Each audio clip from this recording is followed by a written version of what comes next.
नमस्कार मित्रों, वेलकम 2025। आप सबको नए साल की खूब खूब शुभकामनाएं। 2025 आपका आनंदमय हो, मंगलमय हो, ऐसी शुभकामना। हमारा जो 2024 साल था वो भी हमारा मंगलमय था। जो इन्वेस्टर थे उसके काफ़ी पैसे बने थे, हर एसेट क्लास में पैसे बने। लेकिन वीडियो पूरा शुरू करने से पहले थोड़ी बात करते हैं कि 2024 में क्या क्या हुआ, भारत की अर्थव्यवस्था में क्या हुआ और ग्लोबल संकेत क्या थे, उसकी बात करते हैं। पहले हम ग्लोबल संकेत की बात करते हैं कि ग्लोबल में क्या क्या हुआ। कि जो 2024 में यूक्रेन का जो वॉर चल रहा था उसके कारण बाज़ारों में काफ़ी वॉलेटिलिटी रही और जो कमोडिटी की प्राइस थी उसमें भी काफ़ी उथल पाथल रहा, जिसके कारण पूरे जो वर्ल्ड के बाज़ारों में वॉलेटिलिटी रही और भारतीय बाजार में भी ये वॉलेटिलिटी कायम रही। इस दौरान 2024 में 4 बड़े इवेंट हुए, जैसे कि यूएस का इलेक्शन होना था, भारत की लोकसभा का इलेक्शन होना था और जो यूक्रेन का वॉर का स्थिति था और फेड। तो पहले सबसे पहले बात करते हैं फेड जो यूएस का सेंट्रल बैंक है, उसने पहली बार सितंबर में 0.50 इंटरेस्ट रेट कट किया, जिसका पॉजिटिव असर यूएस के बाज़ारों में पड़ा और भारत के बाज़ारों में भी पड़ा। फिर 2 महीने बीतने के बाद 25 बेसिस पॉइंट और लास्ट अभी जो फेड का मीटिंग हुआ उसमें भी 25 बेसिस पॉइंट का रेट कट किया गया, जिसके कारण भारतीय बाज़ारों में भी तो उसका पॉजिटिव असर रहा और यूएस के बाज़ारों में भी उसका पॉजिटिव असर रहा। और अब बात करते हैं कि जो यूएस में इलेक्शन था, सभी इन्वेस्टर को ऐसा लग रहा था कि यूएस एक है ना विश्व की सबसे बड़ी अर्थव्यवस्था है, उसमें इलेक्शन कैसे होंगे, कौन सी सरकार आएगी और क्या होगा, सबके मन में ये डर था। लेकिन शांतिपूर्ण इलेक्शन संपन्न हुए और ट्रंप दूसरी बार राष्ट्रपति बनने जा रहे हैं और वो 20 जनवरी को अपना शपथ ग्रहण का समारोह करने वाले हैं।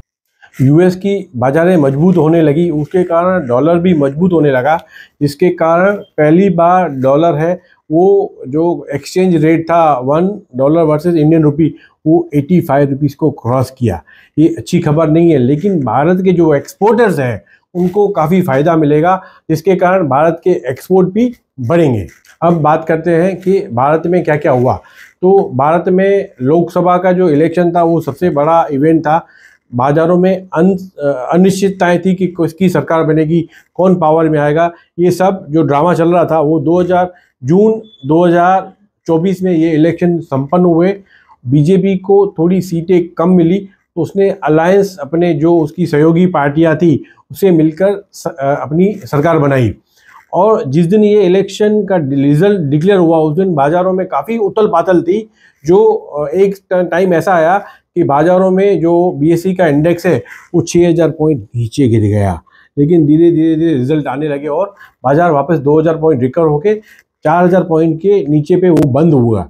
लेकिन समय बीतते बीतते ये बाज़ार सारे रिकवर कर गए। उसके बाद जो महाराष्ट्र में और झारखंड में इलेक्शन होने थे, तो फिर भी इन्वेस्टर को चिंता रहती थी कि महाराष्ट्र एक फाइनेंशियली स्ट्रॉन्ग स्टेट है, उसका जो रिजल्ट क्या आएगा, कौन सी पार्टी रूलिंग पार्टी आएगी कि नहीं आएगी, ये सब इन्वेस्टर के मन में प्रश्न चल रहे थे।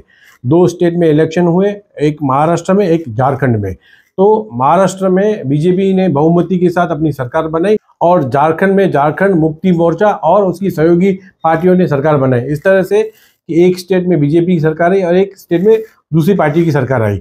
लेकिन बाजार को जो महाराष्ट्र में इलेक्शन था वो मेन था, उसको बाजार ने पॉजिटिव लिया और उसका जो असर है बाजार में पॉजिटिव पड़ा।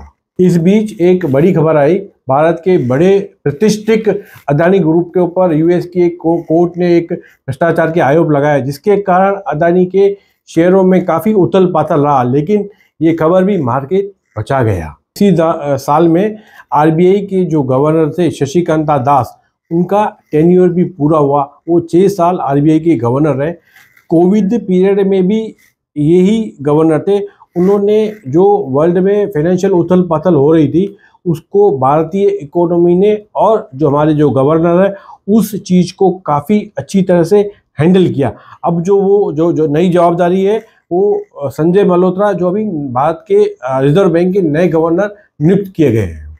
आइए अब भारत के बाज़ारों में क्या हुआ, सेंसेक्स में क्या हुआ, कौन से असेट्स क्लास ने कितना रिटर्न दिया, उसकी थोड़ी चर्चा करते हैं। तो थोड़ा आगे बढ़ने से पहले थोड़ी एसआईपी की बुक की चर्चा करते हैं।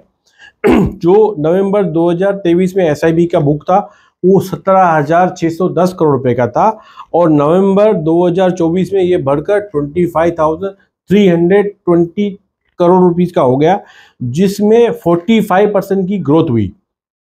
जो एमएफ का एयूम था जो 2023 में 50.78 लाख करोड़ रुपीस का था, जो 2024 में बढ़कर 68 लाख करोड़ रुपए का हो गया, जिसमें ऑलमोस्ट 34% की ग्रोथ हुई। नंबर ऑफ जो एसआईपी जो भारत में चल रही है, जो फोलियो चल रहे हैं, वो 10.23 करोड़ की एसआईपी बुक यहाँ चल रही है। करते हैं जो बीएससी का जो सेंसेक्स था वो उसके जो लेवल थे वो क्या थे। जो बीएससी का जो सेंसेक्स था वो 2023 में 71,000 के आजू बाजू था, और ये जो 79,000 के आजू बाजू इसका क्लोजिंग है।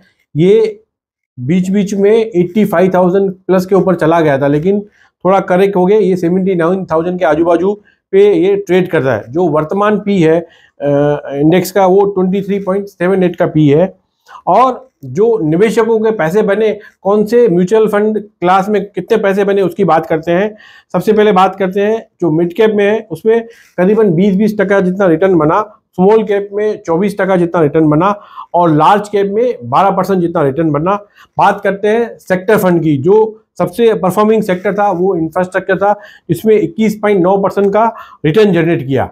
अब हम भारतीय हैं तो हम गोल्ड से भी ज़्यादा प्यार करते हैं, तो गोल्ड ने भी 20% का रिटर्न जनरेट किया, सिल्वर ने 29% का रिटर्न जनरेट किया। अब बात करते हैं खेलों की, तो 18 साल की उम्र में मिस्टर गुकेश, जो भारत के पहले सबसे यंग चेस के ग्रैंड मास्टर बने, उन्होंने 18 साल की उम्र में ग्रैंड मास्टर का खिताब जीता, तो ये भारत की एक बड़ी उपलब्धि है। अब निवेशकों को क्या करना चाहिए, तो अपने पोर्टफोलियो को रिव्यू करना चाहिए, उसको रिवाइज करना चाहिए। जैसे अगर आपकी जो मेडिक्लेम पॉलिसी है तो उसमें सम एश्योर्ड कम है तो उसमें थोड़ा इंक्रीज़ करना चाहिए, और आपकी अगर इनकम बढ़ी है तो थोड़ा एसआईपी बढ़ाएं, और अपने बच्चों को भी छोटी छोटी एसआईपी की आदत डालें।